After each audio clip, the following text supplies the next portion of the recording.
Hi, thank you for joining us today at Love Church. You can keep up to date with all the latest on all our social media platforms. Now, here's today's message.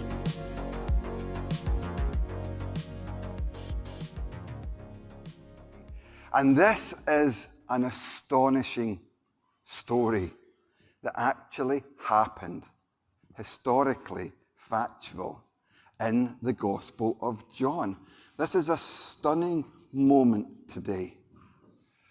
Jesus is an eye-opener. My little sister, please Lord, this is the one message she doesn't randomly watch on YouTube algorithms.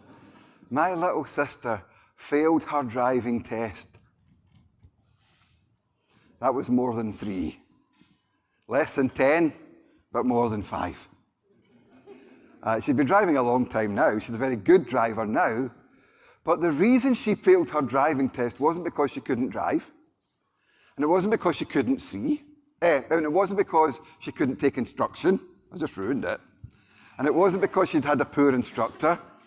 After failing it for the time, my mother, mothers, her life coach, her guru, her positive encourager, said, I think you need to get your eyes tested. And she did, and she discovered she couldn't see. But she had been unable to see properly for so long that she didn't know the vision that she had was not the vision that she was supposed to have. She'd gotten used to it. Jesus is an eye-opener. And this is my prayer today as we look at this story of Jesus healing a blind man in chapter 9. I think some of you are going to realize you don't have the vision you think you do. You don't see as clearly as you think you do. Have you ever met one of those people maybe in a pub or in a park? You're Christians, right? So in a park or in a passing place, and they know everything. You ever met one of those people? I know one of those people, and they tell me so factually and so certainly about all sorts of subjects they know nothing about, and they always tell me the wrong stuff. The other day at the football, a guy was telling me the problem with that guy is he's playing him over there, and he's left-footed, and he should be playing over there, and if he switched down, I said, you're a bit of an expert for sitting up here, you know? And the guy's not left-footed. He's right-footed, and he's playing in the position that we paid £4 million to buy him for. It's just that he's rubbish. Jesus is an eye-opener. And believe it or not, in at least one church I know of in America, you now attend that church wearing a virtual reality headset.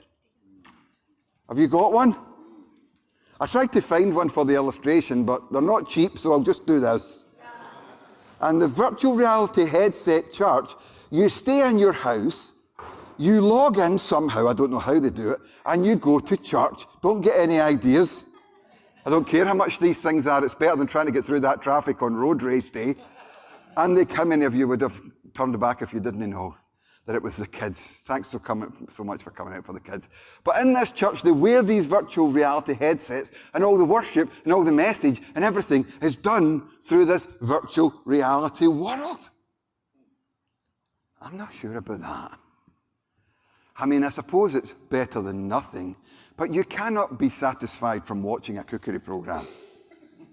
You have to eat to be satisfied. So for me, if you're housebound or you can't get to church, then thank God for online and things like that. But there's nothing that actually prepares you for a week with the Lord than actually being amongst the people of God, in the presence of God. So they wear these VR headsets. And what I've discovered is these VR headsets, people are now being asked when they get them to add them to their insurance. Because these visual guides, these big technical goggles that are to actually show you the world in 4K HD are causing more accidents than ever before. And so people are putting them on so that they can see clearly and actually discovering, while they're looking at a world that doesn't exist, they're getting into all sorts of trouble in the world that does exist. We have to play this clip with the sound down team. because of the language that some of the people that react to these accidents. But have a look at some of these People whose lives have been so enriched by virtual reality headsets. Here we go. And that looked sore, son. Oh dear. Phone the police.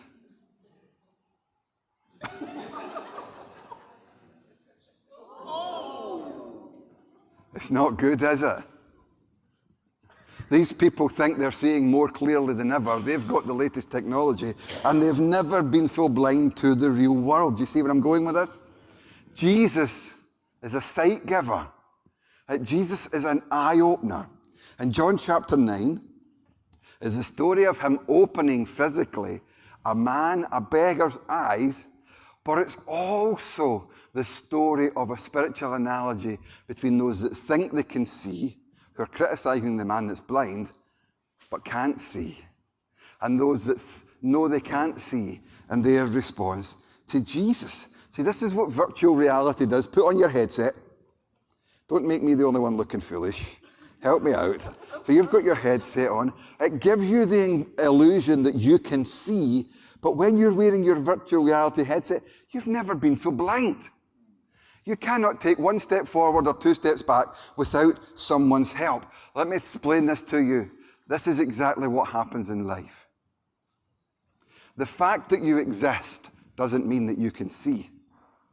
The fact that you have a heartbeat and a consciousness doesn't mean that you have clear vision. And the Bible's full of expressions like, He moved me from death to life, from darkness to light, and from blindness to sight. You see, true sight, true vision is only given at the moment Jesus becomes your Savior and your Lord. Prior to that, you're my little sister. You're trying to navigate the roads of life, but you're visually impaired. And I'm going to show you how a believer gets new sight, but I'm also going to show you how a believer's sight can become impaired if they don't look after their spiritual sight. So here's the context. It's the Feast of Tabernacles. Jesus has already in chapter 8 declared himself the light of the world, and in chapter 8 declared himself as the great I am. And then we come to this story, and here's the first 3 verses. As he went along, he saw a blind man from birth. His disciples asked him, Rabbi, who sinned? This man or his parents that he was born blind? Neither this man nor his parents sinned, said Jesus, but this happened so that the works of God might be displayed in him. Look up at me for a second. Whose fault is it? We've just read this man was born blind, and Jesus' disciples are saying, Lord, was it his own fault that he was born blind? I mean, what do you mean? Did he sin in the womb? Was he obnoxious in the womb? Did he rebel against his parents in the womb? How could it be his fault? We're always looking for reasons things happen, and I'm going to show you sometimes there are just not reasons, there are causes. And there's a difference between a reason and a cause. And here's this Jewish audience. They've got a little bit of that suffering and sin karma going on. If you do bad things, you'll reap bad things. If you reap good things, you'll reap good things. And there's an element of truth in that. But this is Jesus healing a blind man physically in front of a people who are spiritually blind. And here's the thing. From Genesis to John, not one prophet, not one priest, not one apostle had ever given sight to blind eyes before. Jesus was the first person to do this miracle, and Jesus does this miracle in the 4 Gospels more than any other miracle. And an interesting thought about that is, well, there are 400 prophecies about the Messiah fulfilled in the life of Jesus. Here's one of them from Isaiah 35, verse 5. Speaking of when the Messiah comes, the eyes of the blind shall be opened. Born blind. There has never been a human being that wasn't born blind. Some of us have our sight. But up until Jesus intervenes in our lives, we can't see. So, what's going on here? What's the cause? It's really the wrong question. Is it my fault? Is it my parents' fault? Is it my peer group's fault? Is it my teacher's fault? Is it my upbringing's fault? Who's at fault? No, there's a better question. What's the purpose? What's the purpose in this moment? Remember Job? Patient, suffering Job from the Old Testament. He never discovered the cause. But he did discover the purpose of his suffering. And we discovered the cause because the Bible reveals that to us. Job never had. The Bible, remember Joseph? Sold into captivity, eventually into prison in Egypt, falsely accused, forgotten about. Nowhere in that story do we get caught up in Joseph looking for the cause. He's looking for the purpose. And of course, later in the story in Genesis chapter 45, Joseph is able to speak and say, you sold me, but God sent me. It was to save lives that God sent me ahead of you. See, you might get there, but the road that gets you there is not going to be an easy, smooth road. There's going to be bumps in the road. There's going to be road closures. There's going to be diversions. And the gift that God gives us as we pursue his purpose is one of perseverance. So you got bankrupt. You got made redundant. You got divorced. You find yourself with a criminal record. You've got 12 points on your license. You could spend the next rest of forever worrying about whose fault it is. I had this obnoxious traffic warden. No, you had somebody doing their job. It's the devil. The devil didn't put his foot on your accelerator. It's the enemy attacking me. No, you never paid your credit card on time, dear. I don't know why I said dear. Men can be dear too, just for the record, right? And so Jesus takes this mess that you've made, this mess that you've cooperated in, this disaster that I've attempted to build in my own strength, and he turns it into a greater purpose. So what's the cause? Not a great question. What's the purpose? Right question. And this is what Jesus said. This man was born blind so that we can see the glory of God. This man is going to see Jesus for eternity because his blindness brought him to the Messiah, and the Messiah took him into salvation. Think about this. There's a man in heaven today that was born blind, got healed by Jesus on his earthly ministry, and now every so often a new person comes to church and he says, hey, have you read John chapter 9? John chapter 9, eh? It's a cracking chapter, isn't it? Don't tell anybody it's about me, but it's about me. You never learn the name of the chap in this story, but you do get to meet his parents. This man's story is going to help multitudes believe in Jesus for as long as Jesus tarries. And this is what Jesus says. As long as it's day, we must do the works of him who sent me. Night is coming when no one can work. While I'm in the world, I am the light of the world. And there's a blind man standing there, and he's hearing all of this. There's a blind man standing there, and he's thinking, I'm a beggar. The world has no purpose for me. But the way this man speaks is as if God might have a purpose for me. This man, I don't know who he is, I can't see him. He's saying he's the light of the world. I've never seen light. Not the way that you see it. I've never seen anything. Not the way that you see it. And then the Bible says this in verse 6 and verse 7. After saying this, he spit on the ground, made some mud with the saliva, and put it on the man's eyes. Health and safety, Jesus. Go, he told him. Wash in the pool of Siloam. That word means sent. So the man went and washed and came home seeing. So imagine being this guy. Just try and imagine it. Close your eyes. Right? He can't see it coming. He's blind. All he hears is, you got your eyes closed? I am the light of the world.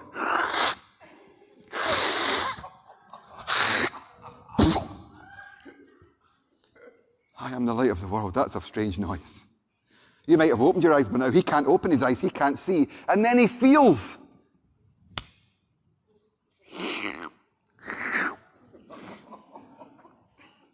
Go and wash in the pool of Siloam. Open your eyes. Go and wash in the pool of Siloam. Remember the people with the VR headsets? Pool of Siloam. Pool of Siloam. Somebody must take this guy to the pool of Siloam because his blind eyes, even if he was cheating, his blind eyes are now covered in dirt and spit. Disgusting. But it's a creative miracle. See, when the first man and woman were created, the Bible says God formed the man out of the dust. And now he is Jesus forming an eyeball out of the mud. I love the way that Jesus always varies the way he heals people. You can buy books on this is how to heal the sick. This is how to set the captives free. This is how to deliver it. And there's always a formula. But when you read through the Gospels, Jesus has no formula. Every time he does it a different way. And the clue is in the text. While it's light, I must do the work of the Father. There is no format. There are prescriptives like lay hands on the sick and they will recover, anoint them with oil and they will be healed. But before anybody prays for anybody, Lord, what are you doing? Please don't say spit. You come forward for prayer today, don't worry, we're not going to, well, actually I don't know, we might. If the Lord tells us to do it. In fact, some of you, I think, I want the Lord to bring you forward today. I've got a score to settle with you. But here's the religious people watching this. It's the Sabbath, a miracle. What a wonderful Sabbath. Best Sabbath we've had in ages. Sadly not. Who did this? Why is there always one? Why is there always a dozen? I mean, it was great to see so many people getting healed, but it did go on a bit long this morning, didn't it? Why is there always somebody like that in the group? Why are they always looking for somebody to blame? Blame the guy, blame the parents, blame the healer, blame the Messiah, blame God. And here's this pool of Siloam. The word means sent. Historically, it's a pool built by King Hezekiah because when he was under siege, he dug a 533-meter tunnel from the pool of Siloam to the city of Jerusalem so that they could get water while the city gates were locked and they were under siege. In other words, the water is sent from its source to the city. Who's the source of this mud? Who's the source of this spit? But it's also called sent prophetically. We must do the work of him who sent us. See, this is the life of God. This is the life of heaven coming to us through Jesus. When you get this new life from Jesus, your eyes are opened. You can walk around and navigate because you have physical sight, but spiritually you can't see. Here's how the story continues. His neighbors and those who had formerly seen him begging asked, "Isn't this the same man who used to sit and beg?" Don't your neighbors recognize you when you've got eyes? Some claimed that he was. Others said, no, he only looks like him. Hey? He looks like my neighbor, but my neighbor's blind, so that's not my neighbor. But he himself insisted, and I love this, I am the man. He's been blind. He's been a beggar. He's been the lowest of the low. One spit, one wash. I'm the man. I am the man. Wow. And here's the response. They've watched it all. They've seen it all. How then were your eyes opened, they asked. He replied, the man they called Jesus made some mud and put it on my eyes. How does he know? He told me to go to Siloam and wash, so I went and I washed. And then I could see.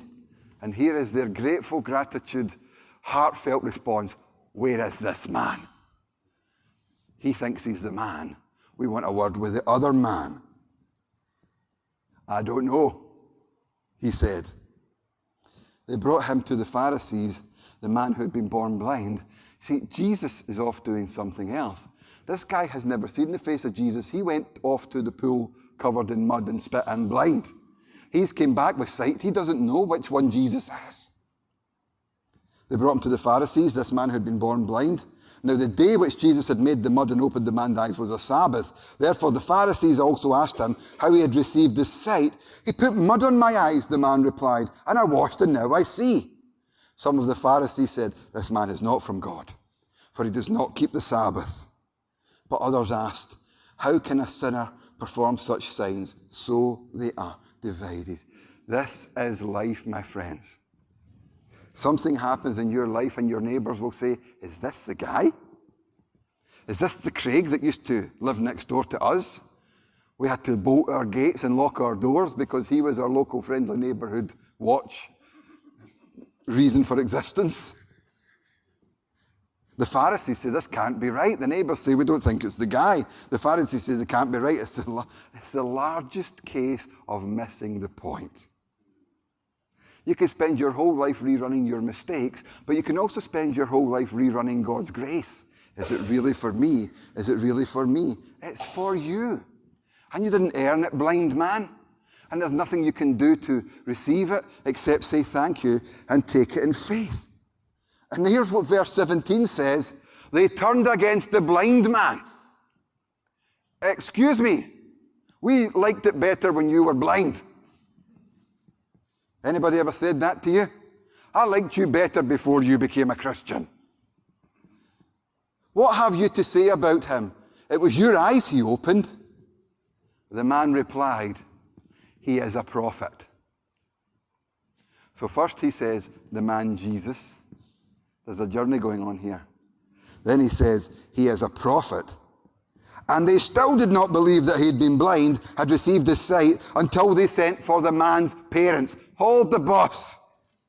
I'm 53 years old. Bring his mum and daddy in. Well, they're away to Costco. They're away to they're busy. Bring his mum and dad. This is the kind of authority and tyranny that these people experienced under these Pharisees. See, the Romans weren't the biggest problem in Israel. It was religion that was the biggest problem in Israel. Go and get his mum and dad. He's a man.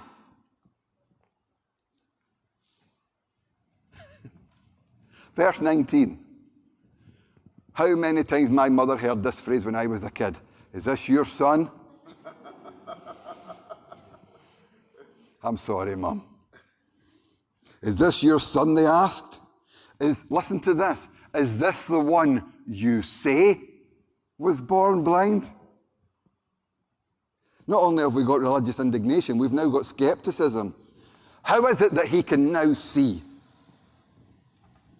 Well, they go a wee bit better, fare a little bit better than the neighbours. Mum and Dad reply, we know he's our son. Phew. The parents answered, and we know he was born blind. But how can he see now? Or who opened his eyes?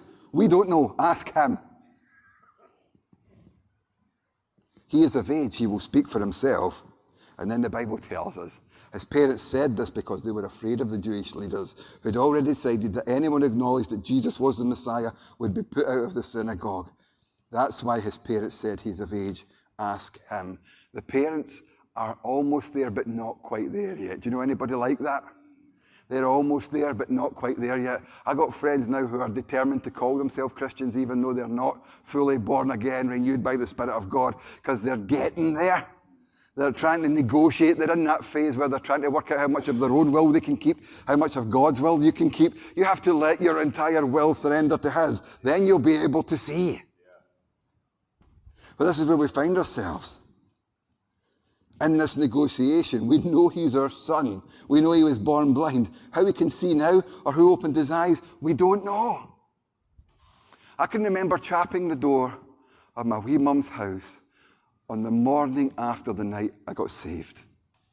And I walked around her house from early in the morning, from dark, like middle of the night, hadn't been to sleep. And I'd read the Gospel of John that night. And I thought, man, if I can get people to read this, they'll get saved. So I walked outside her house for hours and hours and hours, praying, waiting for a light to come on. And the minute the light was going on, I was chapping the door, and I was going to stand there and say, Mum, will you read the Gospel of John? I need you to become a born-again Christian. It sounded like a great plan in my head. So the toilet light went on.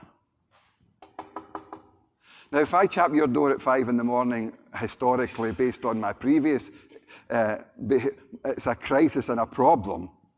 So my mother's like, she opens the wee door. Oh, Craig, what do you want?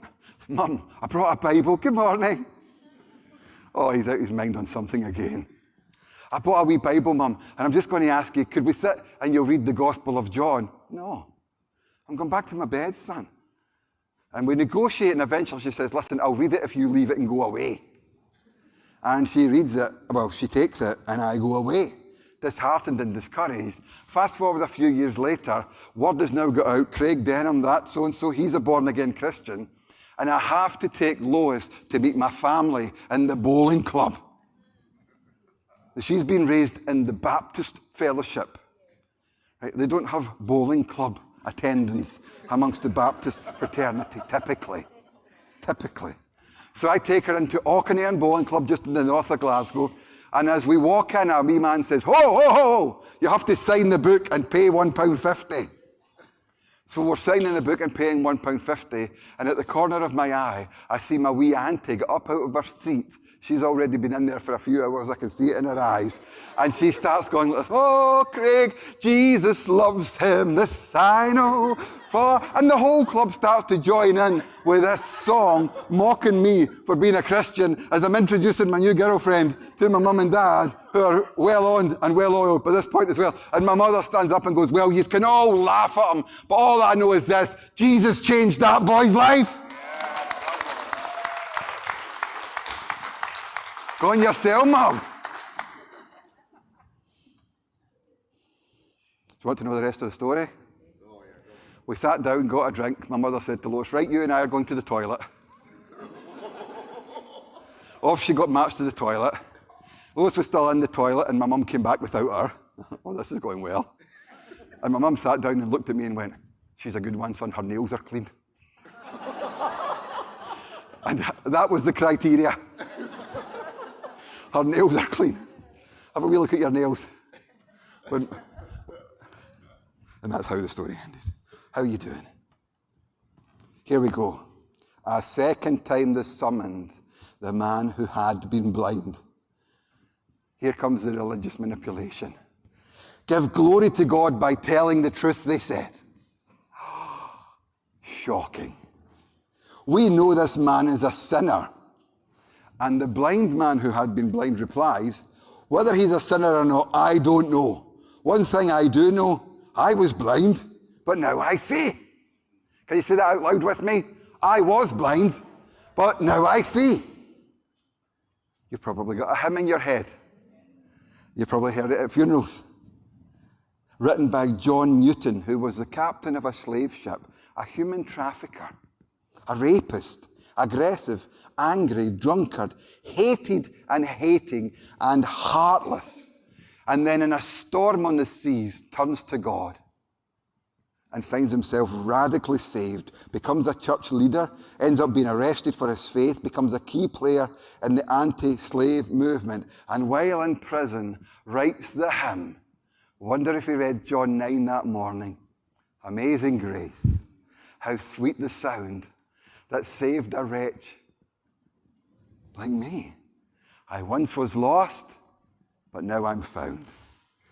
I was blind, but now I see. See, I don't know all the questions, all the answers to all the hard questions that the atheists and the evolutionists and the secularists want to ask me, but I can say this to them. I was blind, and now I see. I don't know how to refute all the clever arguments of the Jehovah's Witnesses or the Mormons when they come and chap the door looking to recruit me into what they believe. But I know I can tell them this. I was blind, and now I see. See, they can't argue with an experience. Christianity is not a belief system, it's an experience. There's a pastor and author called Louis Giglio, and he was in conversation with a woman who had a PhD in nanotechnology at a famous university. So he asked her in the interview, what's it like being a professor at your level in the academic world? And this was her answer. She replied, my school newspaper did a story on me. The first question they asked me was, how do you reconcile evolution and your understanding of science and creation and the Genesis account? Next question they ask her, what are your thoughts about abortion? In other words, they're pulling out the hot potato questions right from the start. She replied, I don't really think in a short interview we can really get to the bottom of my own personal reconciliation with these issues, but what I'd like to tell you is this. One of the most powerful things that brought me to faith was that my sister had cancer and she was healed miraculously by the power of God, and she's alive today. Put that in your paper. I once was blind, but now I see. So they wanted to talk theory versus theory. She just changed the conversation from virtual reality to actual reality. Now, some people just don't get it. Some people don't want to get it. Why? Because the life they're living with their virtual reality headsets on is enough for them. But it's not enough. It's not even real. It's not even close to real. This guy wasn't the only guy born blind. I know another guy that was born blind. I know another person that was born blind. Me. You. You. You. You. You. You. You were born blind. We were born blind. An only miracle in the Gospels that was happening from someone who was blind from birth is the one we're reading today. And I have to tell you, ladies and gentlemen, this man was born blind from birth. We were born blind from birth too. It's a picture of the world. We're born into this world blind. And it's many people's testimony. I couldn't see. I could look at things, but I didn't know that I couldn't see. And then suddenly, the goggles are off. The goggles are off, and now I can see. And once you discover God is real, Jesus is alive, that he died to save you, that he now lives to guide you, that he's worthy of worship, what are you going to do? Try and put the goggles back on? It'll never be the same again. Once you take the goggles off, putting them back on just doesn't work. You can get a faster, more furious pace. You can get an angrier, more demanding life. It doesn't work. There's things like the Alpha Course. People go there and then they just see. People come to church and then they just see. I know someone that was in hospital. 40 minutes later, they could just see. For me, I was reading the Gospels and I just saw. And nothing I can do about it now. I can't put the headset back on. There's no going back. Over the years, I've had my nose healed. Over the years, I've had my ears healed. But so many people in this world claim today they've had their eyes healed and their sight restored because of the goodness of God. And here they come again. This time they ask him, what did he do to you? Do you need to see the whistleblowing policy? How did he open your eyes? Here's the blind man, former blind man. Here's the beggar. He answered, I've told you already and you did not listen. He is now bold. I'm the man. He's now talking to the most intimidating group of people in Israel, the Pharisees. I've told you already and you did not listen. What happened to you when you got saved? Something changed inside of you. Why do you want to hear it again, he says. Would you like to become a disciple too? In other words, not only can I see now, I'm born again. I'm a disciple of Jesus now. I'm going to follow him. And this is what happens next.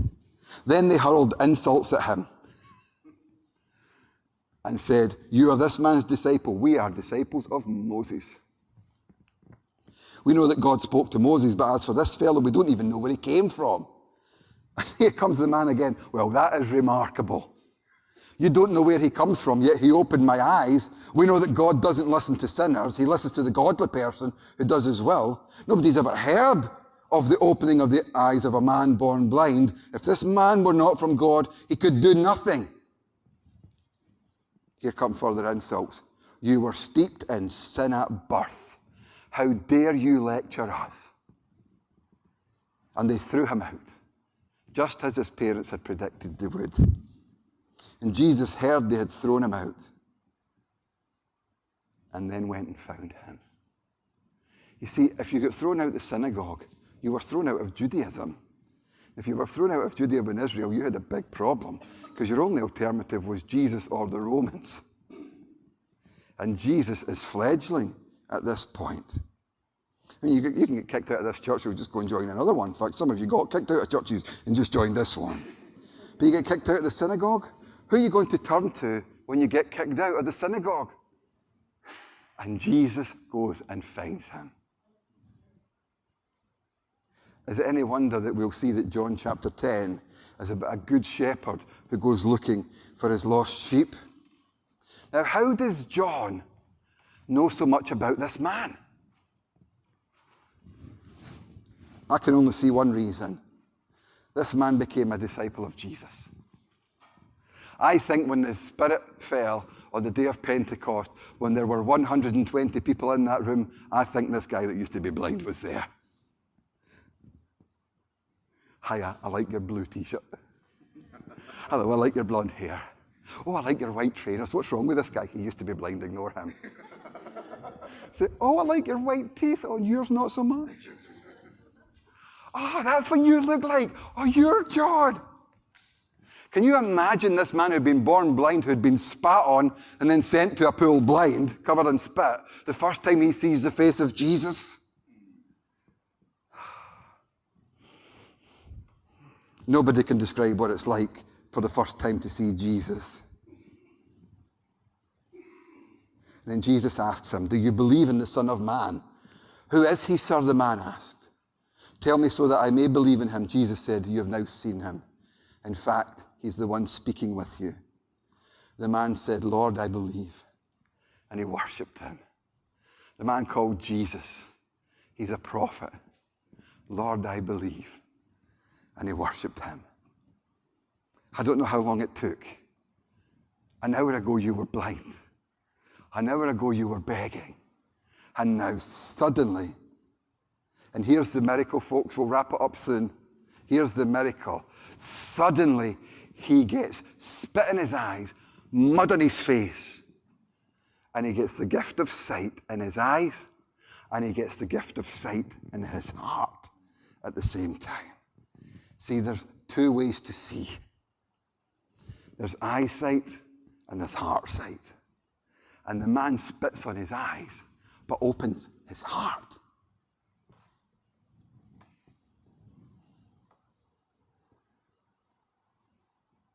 Any so-called spiritual revelation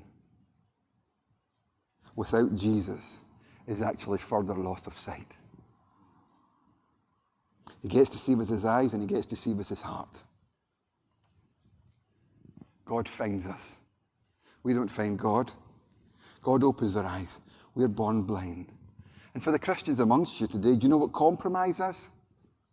Do you know what apathy is? Do you know what lukewarmness is? Do you know what offense is? Do you know what indifference is? You've got something in your eye. You've got something in your eye.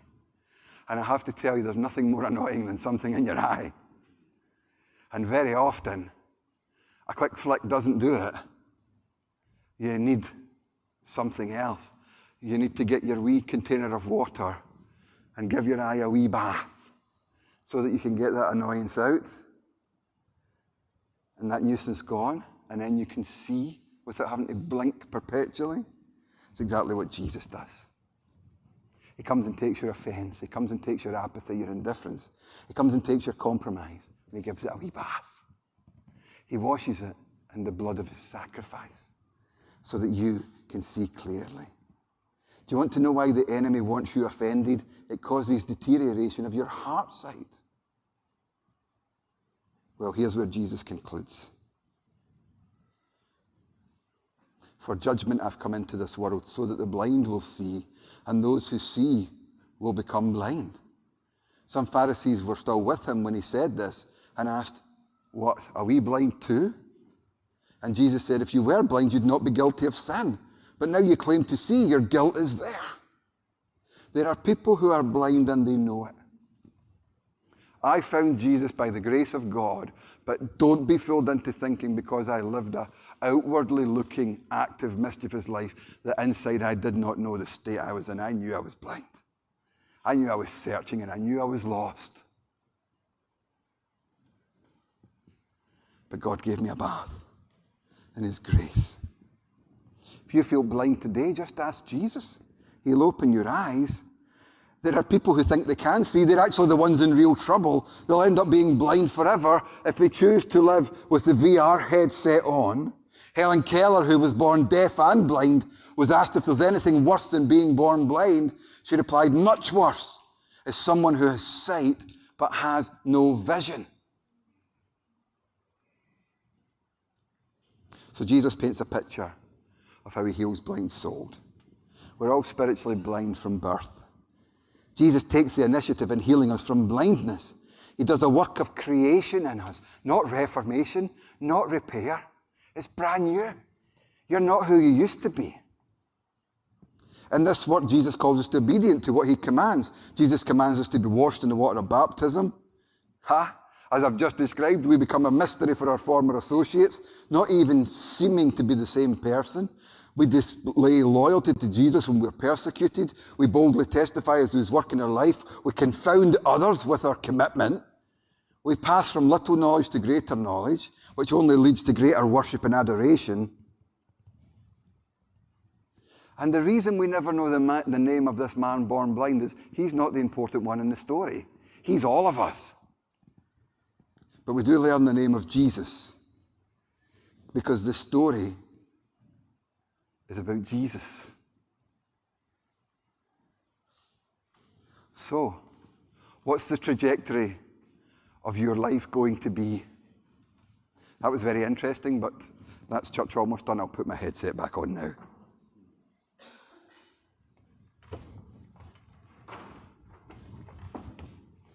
You all right? I'm fine. I'm making my own way through life, thank you. You're a bit bruised and battered. No. This is me. It's my life.